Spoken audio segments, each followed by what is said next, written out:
보통 추천을 하는 게 이제 채권이라는 걸 좀 해보면 좋을 것 같다. 그러니까 이제 저 같은 주식 투자를 해본 사람들은 은행에다가 돈을 잘 안 둬요. 원금은 지키고 싶고 그러다 보니까 이제 소위 CMA 수시 입출금이 가능한 데다 돈을 그냥 마냥 놔뒀더니 이제 PB가 계속 전화가 오는 거예요.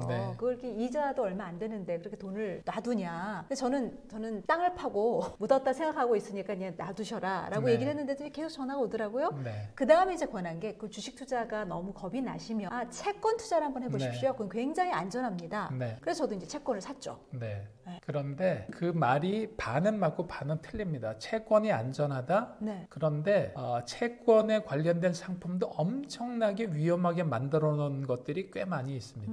다양한가요? 그러니까 채권이라 그러면 아주 기본적인 개념으로는 제가 우리 진숙님한테 10,000원을 빌려드리면서 1,000원을 이자를 받기로 했다. 이게 채권이거든요. 돈을 빌려주고 확정금리를 받는다. 그런데 채권은 은행에서 은행금리가 1%라 그러면 채권금리는 은행금리보다 높겠죠. 조금 높겠죠. 안 높으면 거길 갈 이유가 없죠. 리스크는 더 큰데. 그래서 채권은 기본적으로 은행금리보다는 살짝 높은데 그게 안정성이 있는 것도 있고요.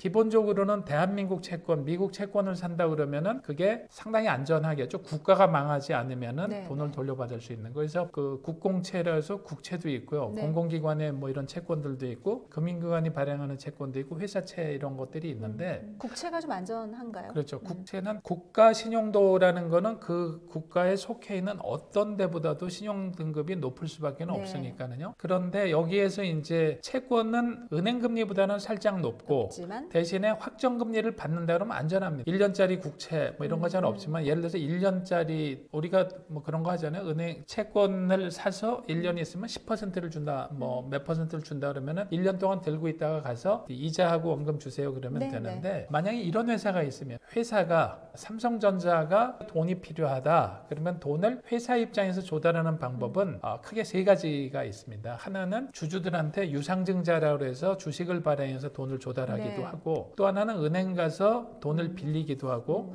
그런데 은행 가서 돈을 빌리려면 뭐가 반드시 있어야 되죠? 담보가 있어야죠. 그래서 대기업들이 돈을 빌리는 규모가 뭐 200만 원 빌리러 가는 게 아니니까 큰 거액을 장기간 빌려서 쓰려고 하는 경우가 많은데 그렇게 되면 뭐 담보도 설정해야 되고 번거롭고 이렇게 하니까 야 우리 삼성전자인데 당신네들 은행에 가면은 이자 1% 주는데 우리가 2% 줄 테니까 삼성전자를 믿고 우리한테 돈을 좀 니네들이 빌려주라. 그게 소위 얘기하는 회사채라고 부르는 건데요. 그럼 우리가 기준금리라고 부르는 게 0.75%라고 그러면 예금을 하면은 기준금리보다 높습니까? 낮습니까? 기준금리보다 낮죠. 그런데 빌려가는 사람은 기준금리보다 높게 하니까 그러면 우리가 회사채를 사면 회사 입장에서는 담보를 갖다 주고 돈을 빌리면 자기네들은 기준금리도 높게 해야 되고 일반 사람들은 기준금리 밑으로 해서 예금금리가 낮아지니까 그럼 차라리 서로 윈윈이 되는 게 아니냐. 저 삼성전자가 돈을 띄어먹을 것 같지는 않고 망할 것 같지도 않으니까 2% 준다 그러면은 땡큐고요.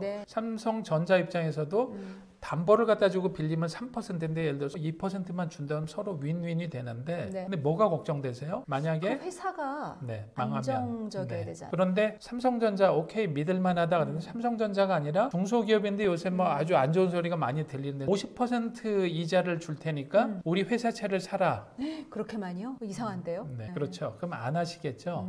그래서 그 회사채도 삼성전자나 현대차나 이런 식으로 초우량 기업들 신용등급도 아주 높은 데들은 그런 데들은 뭐 국공채보다는 그렇지만 그런 것들을 믿고 하는데 그런 금리가 살짝 높고 괜찮은 편인데요. 이게 이제 조금 신용등급이 좀 낮은 데로 내려오면 표면적으로 보여주는 수익률이 한 뭐 10% 20%짜리도 나오고 요새 보면은 7%, 8%도 있는데 이런 채권은 위험한가요? 안전한가요? 그 정도도 좀 위험하다고 봐야 되나요? 상당히 위험하다고 보는 거죠. 그래서 이 다행히도 채권을 발행할 때는 시장에서 팔리는 채권은 신용등급이 초우량 등급들만 보통 거래가 되고요. 그런데 그러면 빌리는 사람 그 회사 입장에서도 뭐 한 달 빌리는데 이렇게 복잡하게 할까요? 이들은 그래도 뭐 몇 년을 내다보면서 5년짜리를 발행을 한다, 3년짜리 한다 그러면 그래 저 회사가 지금은 괜찮은데 코로나를 겪다 보니까 저런 회사는 한순간에 잘못될 수도 있는데 야 이거 불안해서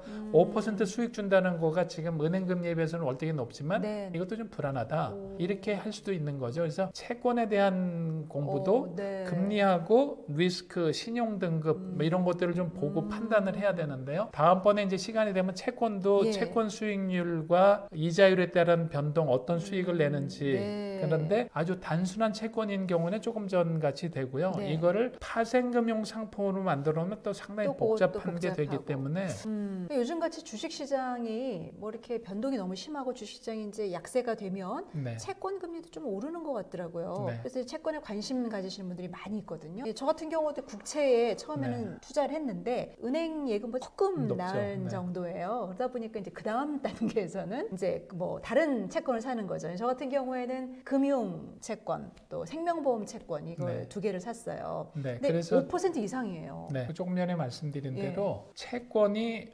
항상 리스크하고 리턴은 역비례 관계에 있기 때문에 5%를 준다?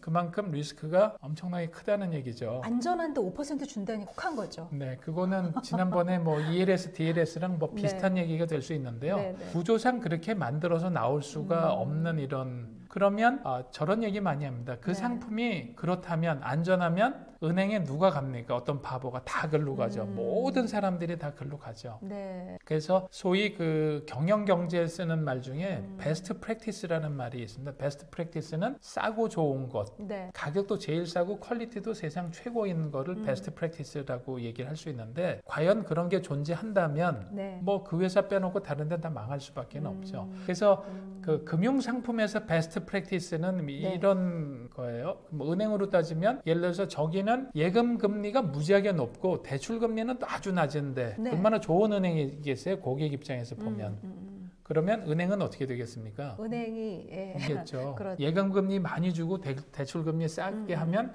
사람들은 다 몰려가겠지만 은행은 망할 겁니다. 그래서 네, 그런 네. 게 존재할 수가 없고요. 그래서 채권도 안전하다고 그러지만 안전하다고 얘기하는 채권은 채권 상품 중에서 극히 일부분만 그런 거고 그렇지 않고 이런 것들은 상품 구성을 좀 따져봐야 되는데 네. 이 부분은 다음에 채권 수익률 말씀을 하셨는데 보통 채권 수익률하고 금리하고를 많이 헷갈려 하시고 채권 수익률이 높아졌으니까 한번 들어가 볼까? 그건 좀 다른 얘기입니다. 네. 채권 수익률이 높아졌다라는 얘기는 간단하게 말씀드리면 그 회사가 리스크가 커져서 네, 돈을 싸게 나왔다라는 얘기거든요. 네, 네, 네. 그러면 그 회사를 3년 후에 저 회사가 10%를 주는 상품이 나왔다고 생각해 보세요. 어떤 생각이 드세요? 저 회사가 점점 위험해지는구나. 네, 네. 이렇게 생각을 해야 되는 거거든요. 그래서 다음에 채권 수익률하고 금리와의 관계, 채권 수익률이라는 거는 무엇인지는 네, 네. 다음 기회에 말씀드리도록 하고요. 네, 네. 그래서 채권도 할 얘기가 많네요. 네, 그래서 채권도 안전하다고 얘기하는 거는 아까 그래서 한편으로는 맞고 한편으로는 틀리고요. 그리고 금년에 해외 채권을 사서 과거에도 한번 이거 갖고 폭망했던 분들이 꽤 많은데 브라질 채권이 네. 금년 분기에만 뭐 마이너스 30% 이상. 그렇더라고요. 네. 네. 그거는 이제 해외 채권을 갈 때는 지난 시간에 한번 공부해봤죠. 뭐가 중요할까요? 금리도 중요하지만 뭐가 네. 더 중요하겠습니까? 회사. 브라질 국채를 사는데 네. 크로스보더로 바다를 건너가면 환율에 대한 리스크가 상당히 네. 크니까 브라질과 같이 우리나라보다 더 불안정한 나라는 코로나19 뭐 이렇게 돼서 그러면은 그 나라의 화폐 가치가 어떻게 되겠나요? 우리나라도 많이 순간적으로 원달러 떨어지죠. 환율에서 우리나라가 네, 네. 그렇게 됐는데 브라질 같은 데는 더하기로. 네, 헤아라가 상당히 그 낮은 가치가 되면서 그래서 수익률을 많이 까먹게 되는데 러시아 채권이 좋다, 뭐가 좋다 이렇게 하는 거는 반드시 뭐가 도사리고 있냐면 그 반대급부 환리스크라는 네. 것도 존재한다라는 거기 때문에 채권이 안전하다 이런 거는 안전한 상품이 있고요 비교적. 그런데 그거는 아까 말씀하신 대로 뭐 국채, 공채, 지하철 공사 거를 한다든가 도로공사 거를 한다든가 그러는 거는 안전한데 그건 또 은행 예금에 비해서 살짝밖에 안 네, 높으니까 네, 네. 그래서 채권도 이런 안전한 채권을 공부를 다 마치고 난 다음에 구조가 이해가 되면 거기서 또 아까 얼마를 띄웠죠? 100만 원에서 10만 원을 띄워갖고 채권으로 왔는데 네. 그 중에서 한 5만 원만 띄워가지고 또 네. 이제 이런 거로 진행을 해야 된다라는 거고요.